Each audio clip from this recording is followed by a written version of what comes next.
Hello everyone, my name is Sandhya Maurya.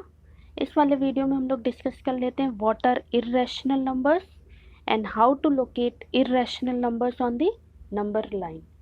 तो सबसे पहला जो हमारा टॉपिक है वो है irrational numbers.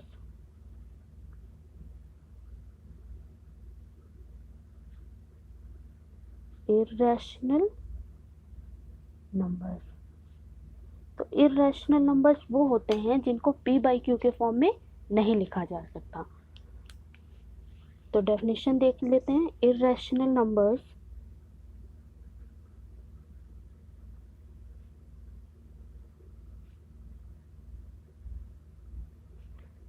are the numbers which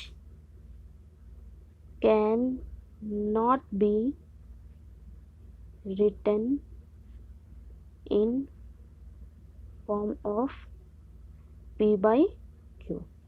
condition है where p and q are integers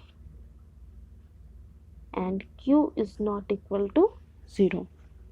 तो ऐसे नंबर जिनको p बाई क्यू के फॉर्म में नहीं लिखा जा सकता, जहाँ की p और q दोनों ही इंटीजर होने चाहिए, और कंडीशन दूसरी जो है कि q is not equal to 0।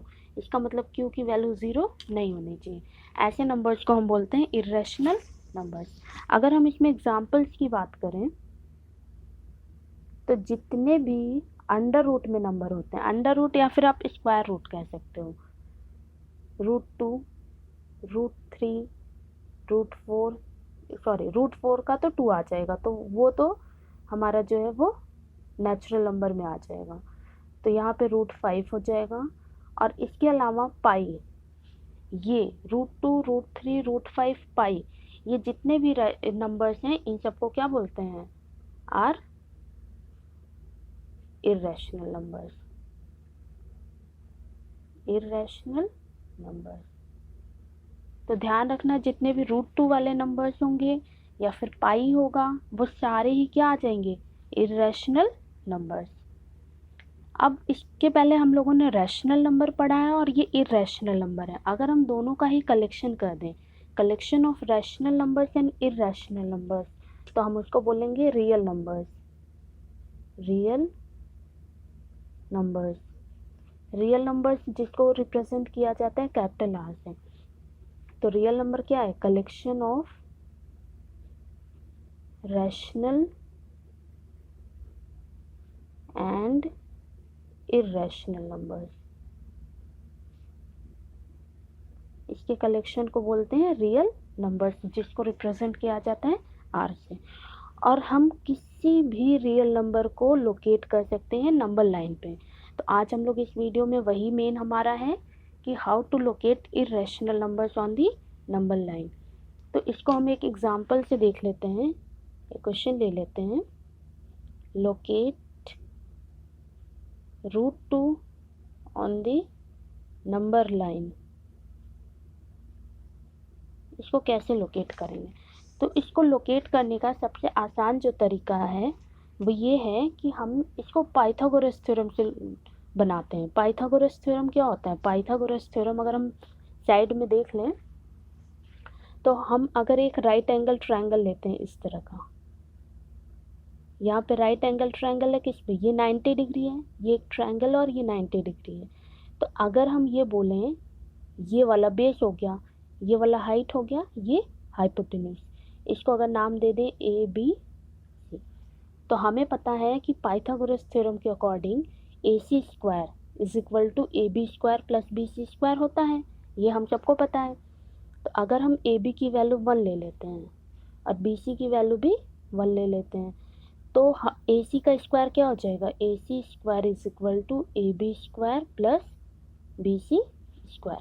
हम यहाँ पे लिखेंगे 1 का स्क्वायर प्लस 1 का स्क्वायर, जो कि हमारा हो जाएगा 1 का स्क्वायर मीन्स 1, 1 का स्क्वायर मीन्स 1, 1 प्लस 1 2।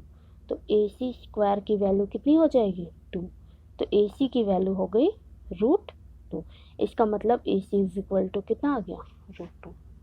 अब हम क्या करेंगे, सेम इसी चीज़ को एक नंबर लाइन पे ड्रॉ कर लेते हैं। तो हमने ये जो ये किया, ये किससे किया? पाइथागोरस से थ्योरम से किया।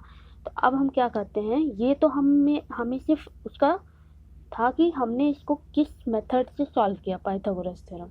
अब लोकेट जब हमें करना होगा तो हम सिंपली इसको नहीं बनाएंगे, हम सिंपली क्या करेंगे, एक इस तरह से लाइन ड्रॉ कर लेंगे, यहाँ पे ही कर लेते हैं।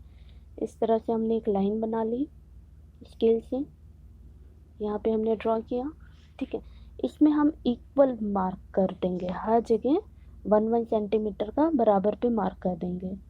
ये हो गया, ये हो गया, ये है, ये है, इस तरह से करके हम इसको मार्क कर देंगे। इसको हम लिख देते हैं 0, इसको हम लिख देते हैं 1, ये 2, इतना।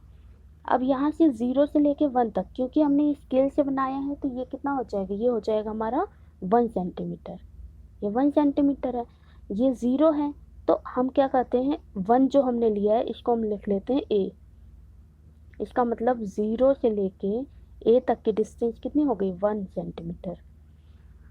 अब हम ए पॉइंट पे एक परपेंडिकुलर ड्रॉ करेंगे। परपेंडिकुलर मीन्स जिसका एंगल क्या होना चाहिए, 90 डिग्री, और कितने का, 1 सेंटीमीटर का। हम यहाँ से लेके यहाँ तक एक ड्रॉ कर लिए, ये भी कितना हो गया हमारा, 1 सेंटीमीटर, क्योंकि ये यहाँ पे 90 डिग्री है, ये 1 सेंटीमीटर, ये 1 सेंटीमीटर, तो जो इस पॉइंट को हम बोल देते हैं बी। ए से बी तक कितना हो गया, 1 सेंटीमीटर। तो अब हम ओ से बी तक को ज्वाइन कर देंगे, जो कि हमारा हो जाएगा ये। अब एक ट्रायंगल का फॉर्मेशन हो गया, क्या हो गया, ओ ए बी, ये एक ट्रायंगल हो गया जो कि राइट एंगल ट्रायंगल है। इसमें पाइथागोरस थ्योरम लगाएंगे जो कि हमने अभी पहले देखा था इसमें, तो ये हो जाएगा √2। इट मीन्स ओ बी की वैल्यू कितनी आ गई, √2। अब क्योंकि ओ से बी जो है वो नंबर लाइन पे नहीं आ रहा है, वो ऊपर की तरफ है, तो अब हम क्या करना है, ओ से बी तक को इसको नंबर लाइन पे लाना है। वो हम कैसे करेंगे, हम एक कंपास ले लेंगे यहाँ पे और ओ पॉइंट को सेंटर मान लेंगे। ओ सेंटर हुआ, ओ भी हमारा एक रेडियस हो गया, यहाँ से यहाँ तक का एक रेडियस है। अब हम ओ को सेंटर मानते हुए, ओ बी को रेडियस मानते हुए एक आर्क ड्रॉ करेंगे इधर, जो कि इंटरसेक्ट कर जाएगा नंबर लाइन को। जिस पे इंटरसेक्ट करेगा उसको हम नाम दे देंगे पॉइंट पी। तो ओ से लेके पी तक की जो डिस्टेंस हो गई वो क्या हो जाएगा, √2, और ओ से पी किस पे है, नंबर लाइन पे, तो ओ से पी क्या हो गया, √2, और हमें यही पॉइंट पी को लोकेट करना था। इस तरह से हम इसको लोकेट करेंगे। अब लोकेट करने के बाद हमें लिखना क्या होगा, हम इसको ऐसे लिख सकते हैं, using Pythagoras theorem in triangle OAB, OB square is equal to, ये जो है OB square is equal to OA square plus AB square, 1 का स्क्वायर प्लस 1 का स्क्वायर, ये हो गया हमारा 2। तो OB square is equal to 2, तो OB की वैल्यू कितनी हो गई, √2। अब इसके बाद हमें जो स्टेटमेंट लिखना होगा वो क्या होगा, OB की वैल्यू √2 हो गई, तो with help of compass taking point O as center, draw an arc of radius OB which intersect number line at point P. Therefore, point P corresponds to √2। इस तरह से हमें इसकी थ्योरी लिखनी होगी। और ये जो हम लोगों ने लिखा था ये सिर्फ समझने के लिए था, सॉल्व करने के लिए हमें ये पूरा इतना मेंशन करना होगा।